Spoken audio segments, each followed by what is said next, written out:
bahkan 90%, tinggal gunting pita.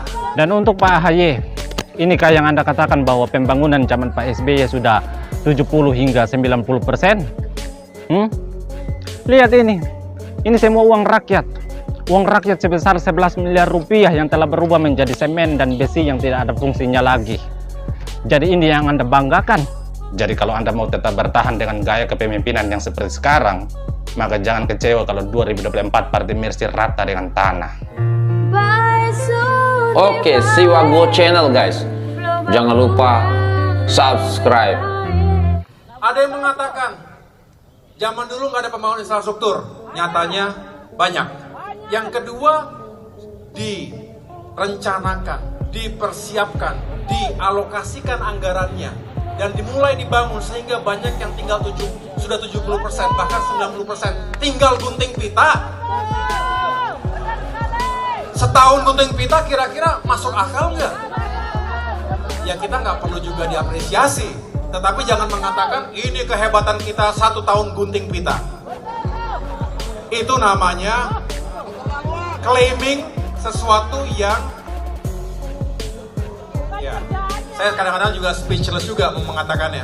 Tapi artinya kenapa sih kita tidak kemudian oke, terima kasih telah diletakkan landasan, telah dibangun 70%, 80%, sehingga kami tinggal 10% lagi gunting kita. Terima kasih Demokrat, terima kasih Pak SBY. Why not seperti itu?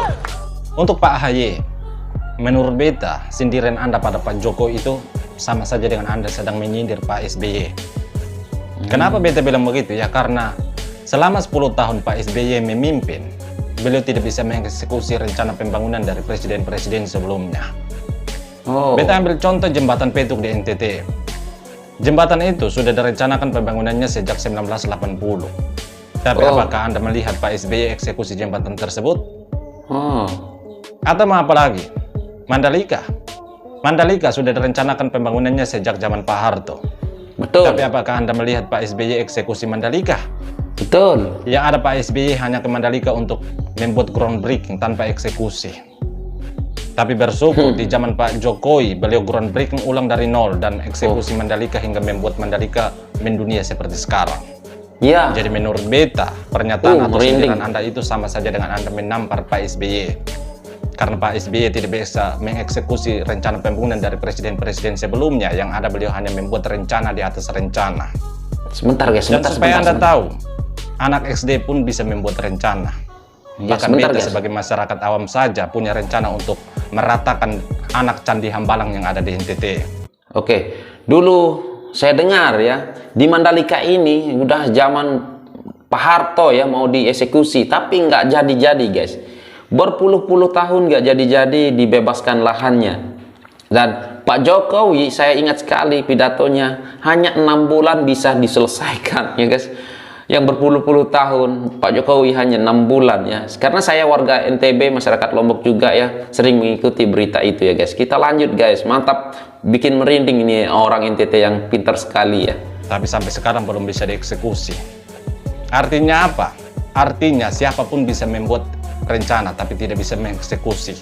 Ya Jadi betul. kalau Anda mau menyindir, pikir dulu baru sindir, jangan habis sindir baru pikir. Dan jujur, selama 10 tahun Pak SBY memimpin, beta sebagai warga NTT cuma merasakan satu pembangunan dari beliau, yaitu Taman Nostalgia atau Gong Perdamaian di Kupang. Selain itu tidak ada. Jadi kalau Anda mau mengatakan bahwa pembangunan yang dulu sudah 70 hingga 90% itu di daerah mana? Di Hambalang atau di daerah mana? Dan lucunya lagi, Anda berharap agar Pak Jokowi menyampaikan terima kasih pada partai dan Pak SBY. Menurut beta, pernyataan Anda itu sama saja dengan ngawur. Itu sama saja dengan Anda sudah diberikan hati tapi malah minta jantung.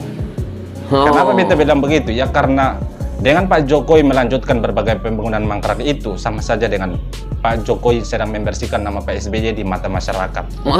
Jadi seharusnya kalian yang sampaikan terima kasih pada Pak Jokowi, bukan malah sebaliknya. Beta ambil contoh jembatan Merah Putih di Maluku. Seandainya Pak Jokowi egois dan tidak melanjutkan pembangunan jembatan tersebut, maka apa yang terjadi? Sudah pasti masyarakat di sana akan mengenang nama Pak SBY seumur hidup. Dan kenangan itu kenangan negatif, bukan positif. Jadi jangan malah minta jantung kalau sudah dikasih hati, bos. Lagian Pak Ya, betul Jokowi juga ya. melanjutkan berbagai pembangunan mangkrak itu untuk selamatkan uang rakyat.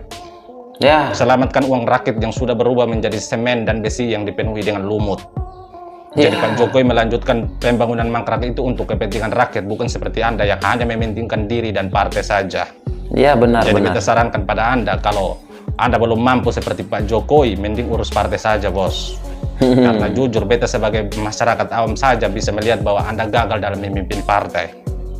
Atau Anda Oh. bisa renungkan sendiri kenapa Pak SBY harus turun gunung untuk bantu partai. Itu menunjukkan bahwa Anda belum mampu berdiri di kaki sendiri. Oh, Jadi kalau Anda mau tetap bertahan dengan gaya kepemimpinan yang seperti sekarang, maka jangan kecewa kalau 2024 Partai Mercy rata dengan tanah. Waduh. Presiden Jokowi yang berani eksekusi jembatan Petuk NTT. Benar benar. Saat ini beta lagi di tengah-tengah sebuah jembatan megah sepanjang 320 meter. Nama jembatan ini adalah Jembatan Petuk. Dan jembatan ini direncanakan pembangunannya sejak tahun 1980. Tapi itu hanyalah rencana yang dibuat oleh para mantan. Dan Para mantan. semenjak naiknya Bapak Presiden Jokowi, jembatan ini mulai dibangun tahun 2015 dan selesai tahun 2017. 2 Artinya tahun, masyarakat NTT di PHP oleh para mantan selama 37 tahun.